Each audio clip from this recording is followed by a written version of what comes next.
বাবা নাই, কবরে চলে গেছে, আমরাও চলে যাব, কবরের মাটির সাথে মিশে যাব।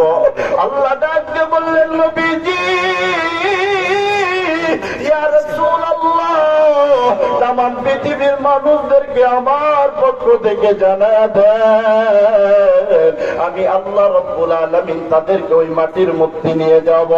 মাটির মধ্যে শুধু নিব তাই না, আবার কঠিন কিয়ামতের ময়দান তৈরি করে দেব।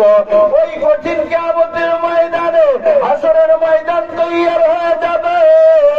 হাসরের ময়দান যখন তৈয়ার হয়ে যাবে, মানুষগুলো আধাত নিচে যখন সূর্য চলে আসবে, এ হাতীবান্ধার মুসলমান বাপ ভাইরা রে,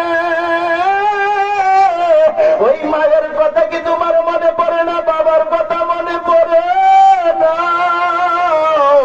যেই মা তোমার কবরে শুয়ে আছে, যেই বাবা কবরে শুয়ে আছে, একটা মোটা যুগের পানি চাইরা দিয়া কেন্দ্র, কার মা নাই বাবা নাই, একটু হাত জায়গায় দেখান। হাতীবান্ধার লোকেরা দাঁড়া যান, আল্লাহু আকবার।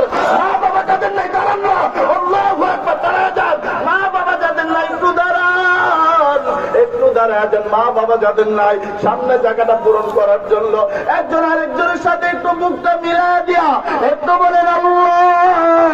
একজন আরেকজনের সাথে একটু বুকটা লাগায়া দেন, একজন আরেকজনের সাথে একটু বুকটা লাগান। আজকে হাতীবান্ধার মানুষেরা দেখো, মা বাবা প্রেমিক বাপ ভাইরা সামনে আগায় এসে সবাই বসিয়া যায়। আজকের এই মজমাটাকে আল্লাহ তাআলা যেন পরিপূর্ণভাবে কবুল করেন। সবাই বলেন আমিন।